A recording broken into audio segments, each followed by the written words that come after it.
"We're keeping the lake house," announced. "You don't contribute enough."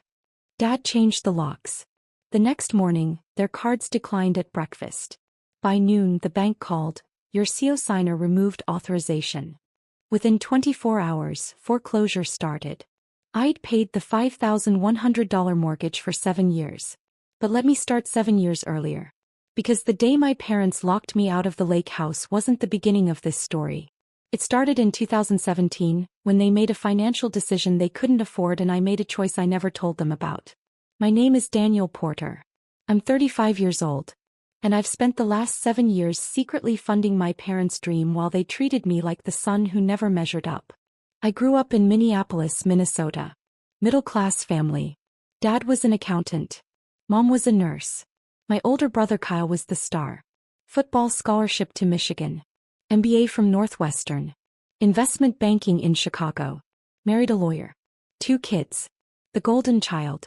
I was different. Introverted. More interested in computers than sports.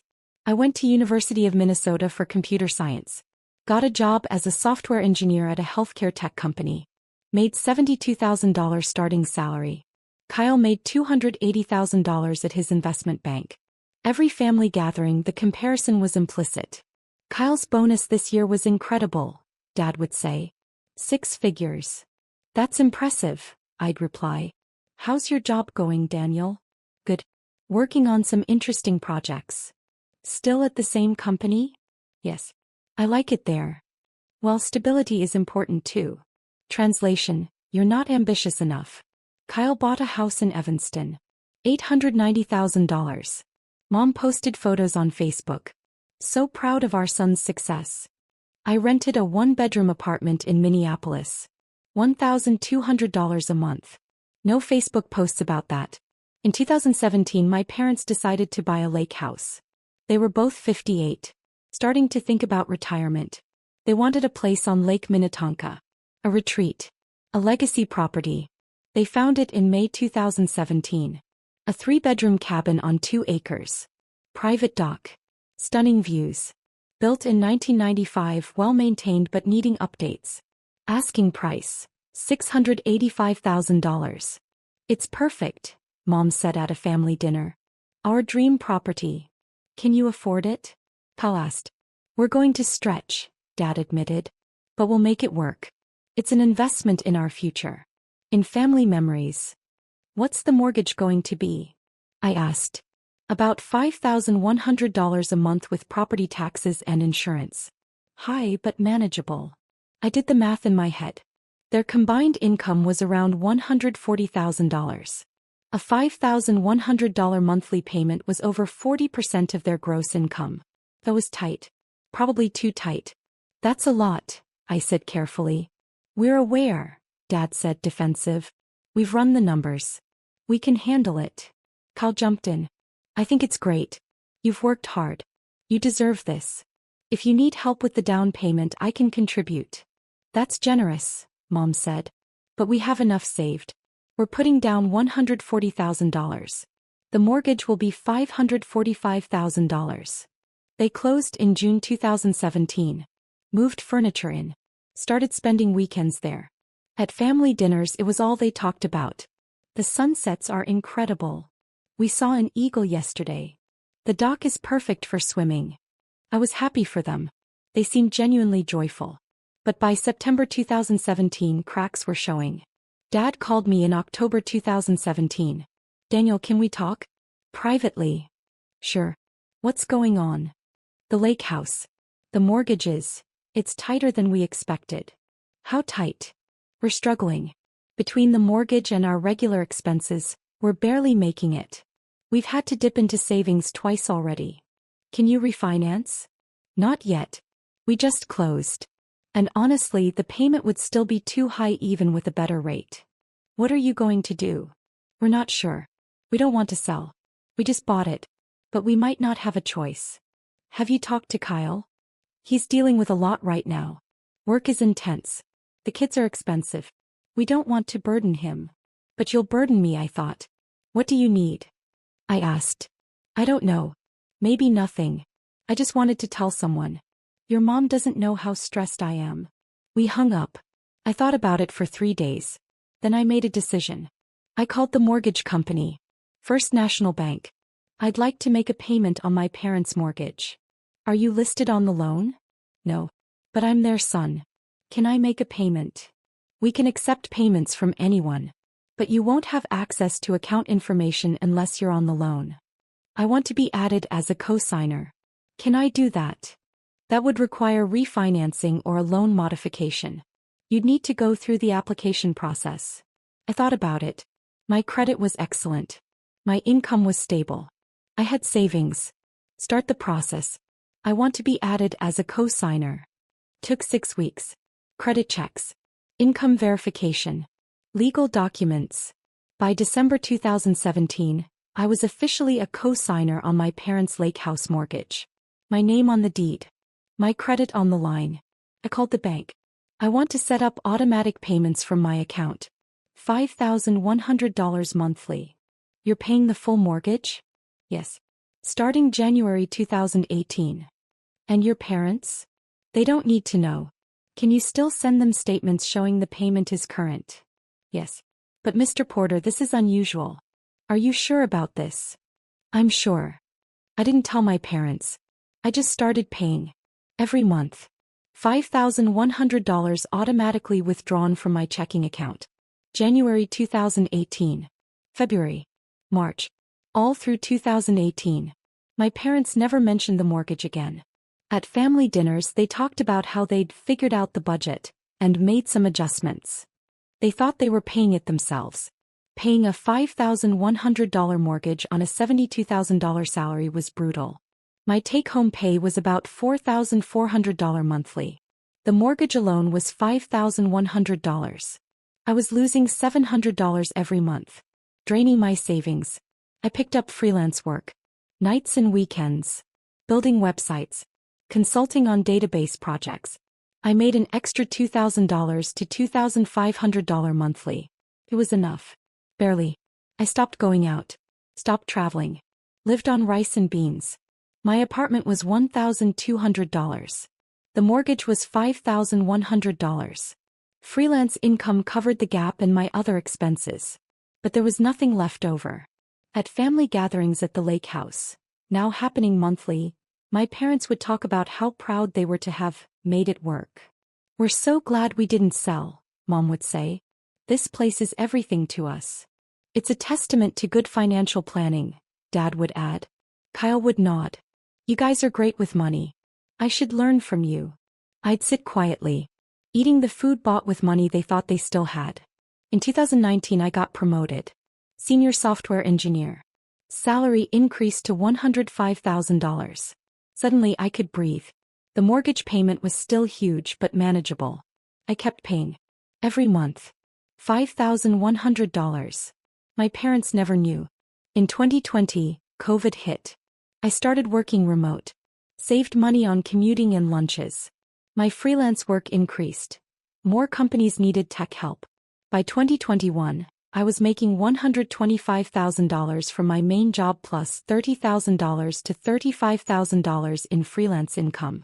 Annual income, around $155,000. The mortgage payment was no longer painful. Just annoying. But I kept it secret. Because I'd started to realize something. My parents didn't just think they were paying the mortgage. They thought they deserved the house because they'd worked hard and sacrificed to afford it. Kyle thought they were financial geniuses. And I was still just Daniel. The quiet son. The one making good money, but not Kyle money. The one who was doing fine, but not exceptional. Meanwhile, I was funding their entire dream. Every summer, my parents spent June through August at the lake house. They'd semi-retired by 2021. Dad was doing part-time consulting. Mom was down to 3 shifts a week at the hospital. They'd invite the family up for weekends. Kyle would bring his wife and kids. I'd come alone. Daniel, why don't you bring someone? Mom would ask. Are you dating anyone? Not at the moment.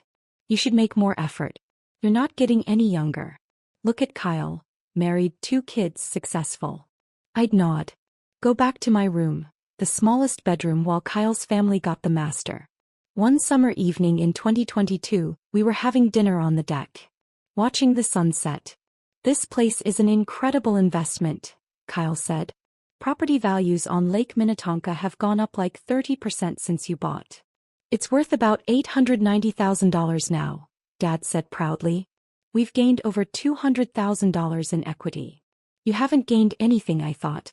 I've paid $306,000 into this mortgage over 4.5 years. Every dollar of equity is mine. You must be so proud, Kyle's wife said. We are, Mom replied. We made a bold choice and it paid off. That's the difference between people who succeed and people who play it safe. She looked at me when she said it.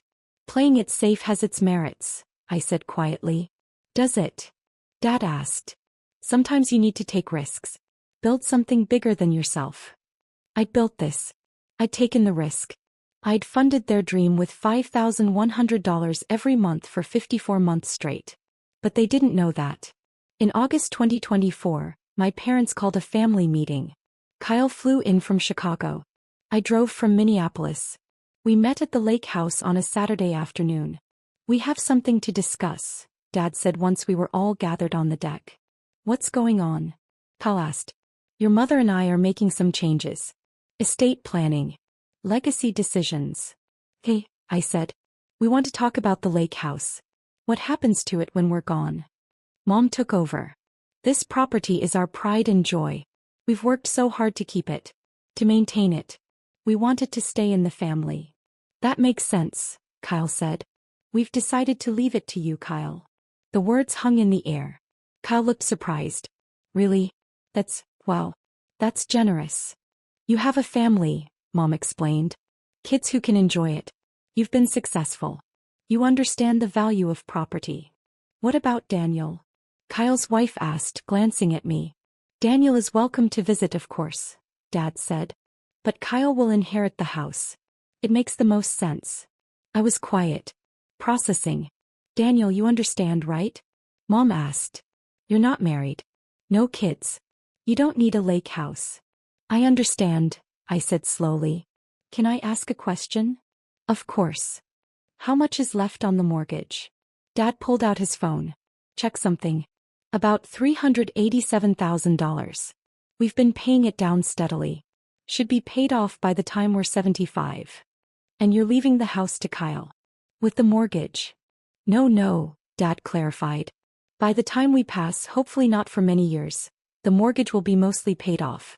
Kyle will inherit a valuable asset. What if something happens before then? What if you can't make the payments? We'll figure it out, Mom said. We always have. Have you? I asked. Something in my tone made everyone look at me. What does that mean? Dad asked.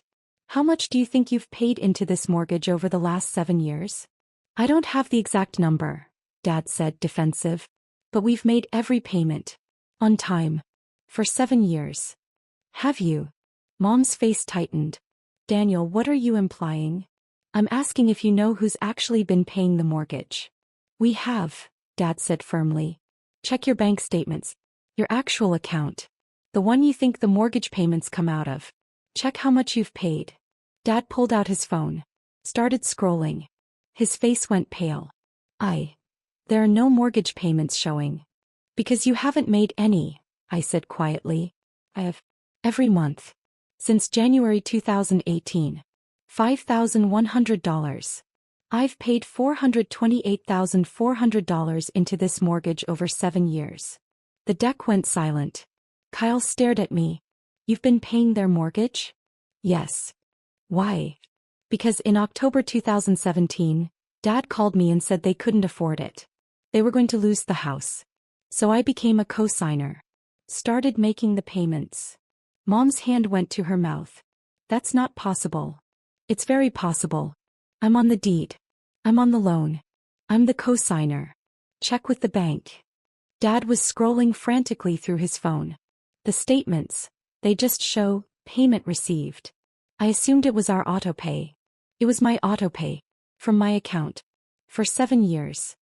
Daniel. Mom started. You're welcome, by the way. For the $428,400. For the 7 years of payments. For saving your dream house. For funding your summers here while you told Kyle what good financial planners you are. We didn't know, Dad said. You didn't ask. Just like you didn't ask if I could afford it. Or if it was a burden. You just accepted that the payments were happening and took credit for it. Kyle was staring at our parents. You let him pay your mortgage for 7 years and never noticed. We thought we were paying it.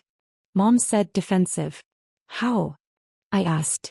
How did you think you were affording a $5,100 monthly payment on your income? Did you ever wonder why your bank balance wasn't dropping?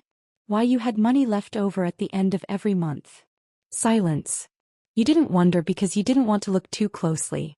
It was easier to believe you were succeeding than to examine the reality. Daniel will pay you back, Dad said quickly. With what? You have maybe $80,000 in savings. You owe $387,000 on the mortgage. You can't pay me back. We'll figure it out. No, you won't. Because I'm stopping the payments. Mom's face went white. You can't do that. I can. It's my autopay. I can cancel it any time. But we'll lose the house. Maybe you should have thought of that before announcing you're leaving it to Kyle. Kyle stood up. Wait. I don't want to be in the middle of this. If Daniel's been paying, then he should. Should what? Mom interrupted. Should get the house. He doesn't have a family. He doesn't need it. He's paid for it. Kyle said. He's paid over $400,000. We didn't ask him to do that. You couldn't afford it. I was standing now, voice raised. You called me in October 2017, panicking. You were going to lose this place. So I stepped in. I became a co-signer. I sacrificed for 7 years so you could have this. And now you're giving it to Kyle because I don't have a family? Dad reached for me. Daniel, please. Let's talk about this calmly.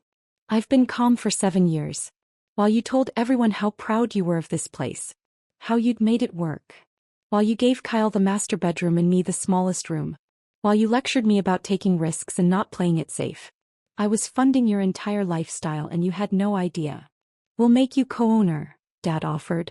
You and Kyle can share the house. I don't want to share. I want you to acknowledge that this house exists because of me. That every sunset you've watched, every summer you've spent here, every family gathering, all of it was funded by my $5,100 monthly payments. We acknowledge it. Mom said. We're grateful. Are you? Because 5 minutes ago you were leaving it entirely to Kyle. Kyle's wife stood. I think we should go. Let you guys work this out. No, I said. Stay. You should hear this. You should know that the financially savvy parents who gave you advice on real estate investing, they haven't made a single mortgage payment in 7 years. That's enough, Dad said firmly. It's not nearly enough. Do you know what I gave up to pay this mortgage? I lived in a 1-bedroom apartment for 7 years when I could have bought my own house. I worked freelance every night and weekend. I had no social life. No vacations. Nothing. Because I was paying for your dream. We didn't ask you to sacrifice, Mom said quietly. You didn't have to ask. You're my parents. You needed help. I gave it. But I expected, I don't know, maybe some recognition? Some awareness that you weren't doing this alone. We're sorry, Dad said. Truly. We should have noticed. Should have asked questions. Yes, you should have. What do you want? Kyle asked. Just tell us. What would make this right? I looked at the house. At the deck. At the lake beyond. At 7 years of my financial life poured into wood and stone. I want you to understand something. This house. It's not yours. It's mine. My name is on the deed. My credit is on the loan. My money has paid for it. Every single month. So what are you going to do? Mom asked, voice shaking. I'm going to stop paying the mortgage. Starting next month. You can either figure out how to pay it yourselves or the bank will foreclose. Your choice. Daniel, please. I'm done. I'm done being the son who doesn't matter. The one who's just doing fine. The one who doesn't need recognition because Kyle is so much more impressive.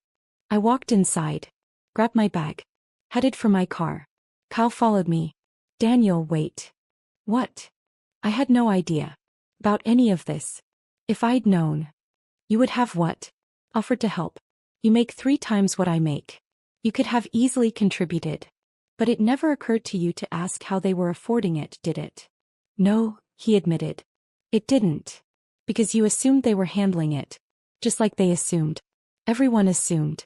Except me. I knew the truth because I was living it. What are you going to do? I'm going to live my life. Without a $5,100 monthly drain on my finances. Without funding other people's dreams while mine sit on hold. The house will either be paid by them or foreclosed by the bank. Not my problem anymore. I got in my car and drove away. The next morning, Sunday, my parents drove to a diner in town for breakfast. Their debit card declined. They tried another card. Also declined. Dad called the bank from the parking lot. There must be a mistake. Our accounts show insufficient funds. The bank representative checked. Mr. Porter, your co-signer removed authorization for automatic deposits into your linked accounts. Your balance is what you personally have deposited. What? Who removed authorization? Daniel Porter. As of yesterday. He's within his rights as co-signer to modify account access. Dad hung up. Looked at Mom. Daniel changed the account settings. By noon the bank called my parents. This is First National regarding your mortgage at address. We haven't received September's payment. It was due September 1st. Today is September 15th. There must be a mistake, Dad said. We have automatic payments. Those payments were set up by your co-signer, Daniel Porter. He canceled the automatic payment authorization on September 14th. The payment is now your responsibility. How much is due? $5,100 for September. Plus a $75 late fee. Total, $5,175. Dad checked their bank balance. They had $8,200. If they paid the mortgage, they'd have $3,025 left. That had to cover food, utilities, gas, and everything else until their next paychecks in 2 weeks. Can we make a partial payment? Dad asked. You can, but the full amount is due by the 30th or the loan enters default status. Dad hung up. He and Mom sat in their car in the diner parking lot. Cards declined, mortgage due, finally understanding the reality. I'd been paying for 7 years. And now I wasn't. By Monday morning my parents were panicking. They called Kyle. We need to borrow money. Just for this month. $5,000. Kyle, to his credit, asked why. They explained. He was silent. You haven't been paying your own mortgage? We thought we were. The statements showed payments received. We didn't realize Daniel was making them. For 7 years? We didn't look closely at the accounts. We assumed. You assumed wrong. And now you're asking me to cover Daniel's payment. Just this once. Until we figure things out. Mom, Dad, Daniel has paid over $400,000. You're asking me to pay $5,000 one time and acting like I'm saving you. He's saved you for 7 years. Will you help us or not? Kyle thought about it. I'll loan you $5,000. At 5% interest. With a repayment plan. Because this needs to be a wake-up call, not a band-aid. Fine. Whatever. Just send the money. Kyle sent $5,000. They made the September mortgage payment. Then October came. They couldn't make the payment. They asked Kyle again. He said no. You need to solve this yourselves. Sell the house. Downsize. Figure it out. They asked friends. Family. Everyone said the same thing. Sell the house. By November 1st, they were 30 days late on the October payment. The bank sent a default notice. By December 1st, they were 60 days late on 2 payments. The bank started foreclosure proceedings. My mother called me, crying. Daniel, please. We're going to lose everything. You're going to lose a house you couldn't afford. It's our dream. It was my sacrifice. For 7 years. We'll sign over the house to you. Put it entirely in your name. Just start paying again. Why would I do that? So you can keep living there for free while I continue to drain my finances. We're your parents. And I'm your son. The one you were giving nothing to. Remember? The house was going to Kyle because I don't have a family. We were wrong. We see that now. You see it because you're losing the house. Not because you actually value me. That's not fair. None of this has been fair, Mom. Not for 7 years. She hung up. In January 2025, the bank foreclosed. My parents had to vacate by February 28th. They moved into a small 2-bedroom condo in Minneapolis. $1,800 a month. The lake house sold at foreclosure auction for $745,000. The bank recovered their $387,000. The remaining $358,000 should have gone to the homeowners, my parents and me. But because of the foreclosure, legal fees and penalties, the actual distribution was $312,000. As co-signer on the deed, I was entitled to my share. I'd paid $428,400 into the mortgage. My parents had paid $0. I consulted with an attorney. I want my investment back. With interest. We negotiated with my parents' attorney. Eventually we settled. I received $280,000 from the foreclosure proceeds. My parents received $32,000. They were furious. You're taking our equity. I'm taking my equity. The equity I built with my payments. We'll never forgive you for this. I can live with that. It's now August 2025. 1 year after the confrontation at the lake house. I used the $280,000 as a down payment on my own house. A beautiful 4-bedroom in a Minneapolis suburb. $520,000 purchase price.